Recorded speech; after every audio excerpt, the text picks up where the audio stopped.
தமிழக காங்கிரஸ் கமிட்டி தலைவர் பொறுப்பில் இருந்து ஞானதேசிகன் விலகியுள்ளார். அவர் விலகியதன் பின்னணி குறித்து விளக்குகிறது இந்த செய்தி தொகுப்பு.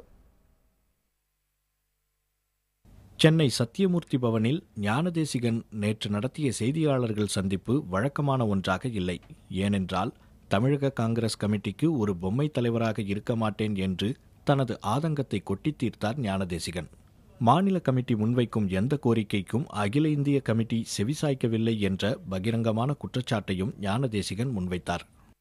வேலை செய்யாமல் பதவி வாங்கியவர்களை என்னால் ஒன்றும் செய்ய முடியவில்லை.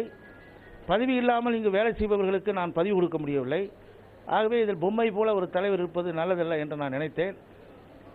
இந்த செயலாளர்கள் கொடுக்காத காரணத்தினால், அதுவும் ஒரு பொதுச் செயலாளர் வருகிற போது என்னை கேட்பார்கள், உங்களுக்கு தெரியாமல் ஒரு பொதுச் செயலாளர் வந்திருப்பாரா, எங்களுக்கு ஏன் நீங்கள் தரவில்லை, எங்களை ஏமாற்றுகிறீர்கள் என்று என் மீது சொல்வார்கள். நான் இப்படி பல்வேறு விஷயங்கள், அது மட்டுமே விஷயம் அல்ல, பல்வேறு விஷயம், கடைசியில் இந்த மெம்பர்ஷிப் கார்டு, இந்த விவகாரங்கள் எல்லாம் வந்த பிறகு ஒரு நீடிப்பது சரியில்லை என்று நினைத்து நான் டெல்லியிலே திரு அகமது பட்டேல் அவர்களை நேரில் சந்தித்து நான் ராஜினாமா செய்கிறேன் என்று கடிதம் கொடுத்தேன்.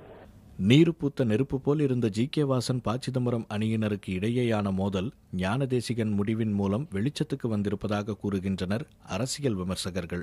மூப்பனார் படத்தை போடக்கூடாது, காமராஜர் படத்தை போடக்கூடாதுன்னு ஏஐசிசி சொல்லிச்சுன்னு அவர் சொல்கிறது, இந்த அட்டையில் வச்சுக்கூடாது, பேக்கெட்டில் வச்சுக்கூடாதுன்னு சொல்கிறதுலாம் எனக்கு சரியாக புரிஞ்சிக்க முடியல இது என்னன்னு. But something is wrong. அவங்க என்னமோ நேஷனல் ஹைகமாண்டோட அவங்களுக்கு ஏதோ ஒரு பிரச்சனை இருக்குது. இது ஒரு லார்ஜர் கேம் பிளானும் இருக்குமோன்னு எனக்கு ஒரு சந்தேகம் இருக்குது. இப்படி எப்படி பார்த்தீங்கன்னாலும் இவர் இப்போ காங்கிரஸ் உள்ளே இருந்தே ஒன்றும் சாதிக்க முடியாதவங்க வெளியில் என்னத்தை சாதிக்க போகிறாங்கன்னு எனக்கு புரியல. மத்திய அமைச்சராக இருந்துட்டு இன்றைக்கி பதவி இல்லைன்னு இந்த குற்றச்சாட்டுகளை வைக்கிறது எல்லாமே வாசனுக்கு வழி விடுவதற்காக அவர் ஞானதேசிகன் இதை செய்கிறாருன்னு நம்ம எடுத்துக்கலாம். அதை மறுக்க முடியாது. அதான் சொல்கிறேன், நமக்கு என்ன நடக்குன்னு தெரியல. ஆனால் எப்படி பார்த்தாலும் மக்கள் மனங்களில் பப்ளிக்கோட வியூவில் இது காங்கிரஸுக்கு இன்னமும் ஒரு கெட்ட பேர் தான் ஏற்படுத்தும்னு எனக்கு தோணுது. ஏன்னா ஏற்கனவே நம்பகத்தன்மை மிகவும் குறைந்து போயிருக்கக்கூடிய காங்கிரஸ் கட்சிக்கு ஞானதேசிகன் பதவி விலகல் என்பதும், அதுக்கு பதவி விலகிட்டு மறுபடியும் வாசன் வந்தாருனாலும் இதெல்லாம் என்ன சொல்ல போனீங்கன்னா ஒரு கேலி கூத்தாத மக்களால் பார்க்கப்படும்.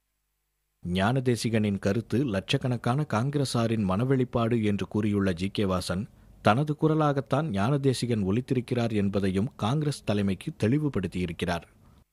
தமிழகத்தை பொறுத்தவரையிலே பெருந்தலைவர் காமராஜர், மக்கள் தலைவர் மூப்பனார் மற்றும் மறைந்த காங்கிரஸ் கட்சியினுடைய மூத்த தலைவர்களுடைய நல்ல வழிகாட்டுதல், அவர்களுடைய ஆசி,